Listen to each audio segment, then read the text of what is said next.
Hi there, it's the Angry Environmentalist out with you again today. And today I just wanted to talk about a conference I went to in the last couple days. I was there for one of the sessions and they had a speaker on, Tim Clarke from KPMG.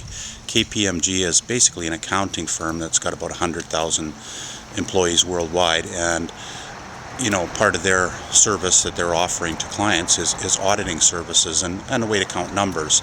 And obviously, if you're trying to reduce an environmental footprint for an organization, one of the things you have to do is count the numbers of carbon you're sending up into the air and all that sort of thing. It's got to be audited if there's any sort of oversight. If you're part of a government agency, there's all kinds of regulations now to try and reduce that footprint.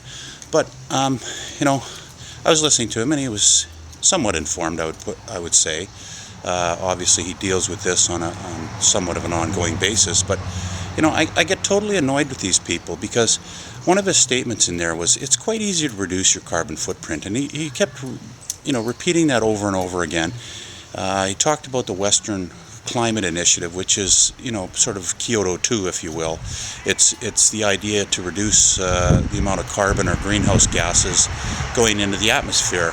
And what the proposal is to reduce it by 2050 to 80% of the 2007 level. And while it is easy to reduce your carbon footprint per se, somewhat, it's an enormous task to reduce it to a sustainable level. And I think people putting a candy coating on this it's ludicrous. It ignores the whole fact. It kind of sugarcoats it for people and tells them, oh, it's not going to be too difficult. This is the biggest crisis facing mankind, and in fact, probably the planet, ever. There's no two ways about it. For certain, it's the biggest crisis facing mankind. And to say it's going to be easy to do this task it ignores the thinking of people, the psychology, and the way people live. There's just no way it's going to be easy. And even going to the 80% target, lots of scientists think that is not a sustainable level.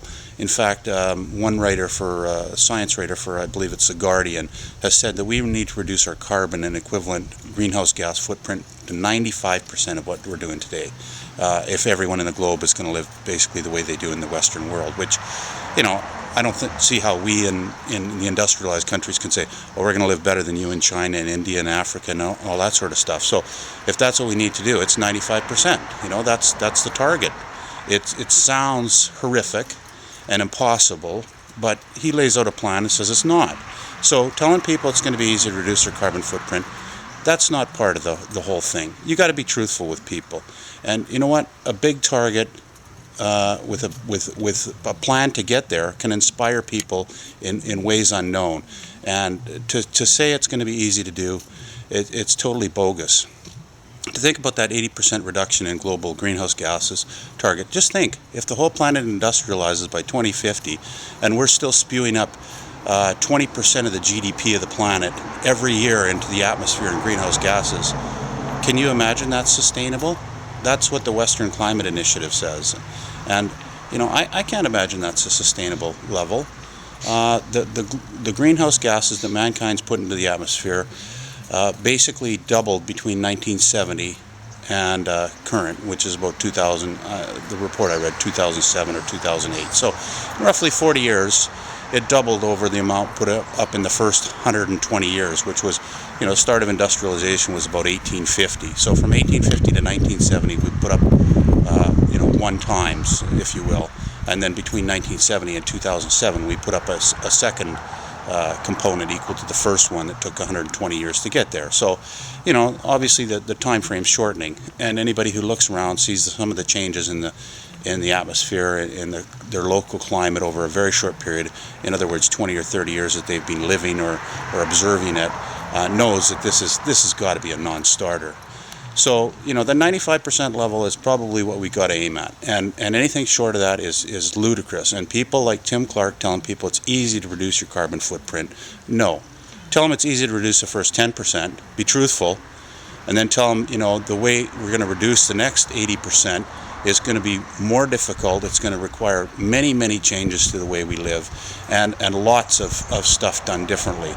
I believe it's possible, but I don't believe that candy coating it and trying to, tell people that, and making it take another 10 years before people really start to get on their horse and do something about this is just, it's absolutely bizarre to think that we're going to try and sugarcoat this for another 10 years. We started off 20 years ago being concerned about the environment. 1989, Time magazine called Planet Earth Person of the Year. In other words, it was in trouble.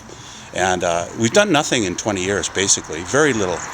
We've pumped out a few Prius cars and a little more energy efficiency and put some regulations in place. But in terms of real practical stuff, there's been very, very little change. Look around. Do you think it's that much different than the way we lived in 1989?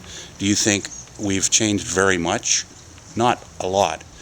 And any of the gains we made in energy efficiency and that sort of thing have certainly been offset by people's increased spending involving more consumer goods. So yeah, maybe they're more energy efficient products, but we've bought a lot more of them. We've upsized our cars, upsized our houses, upsized the energy component and everything. So at best it's been a wash. So, you know, Tim Clarke, you know, you're a KPMG guy, or KPMG, I always get that mixed up. But, you know, you got to be a little more truthful for people, or B, admit you don't know what the hell's going on.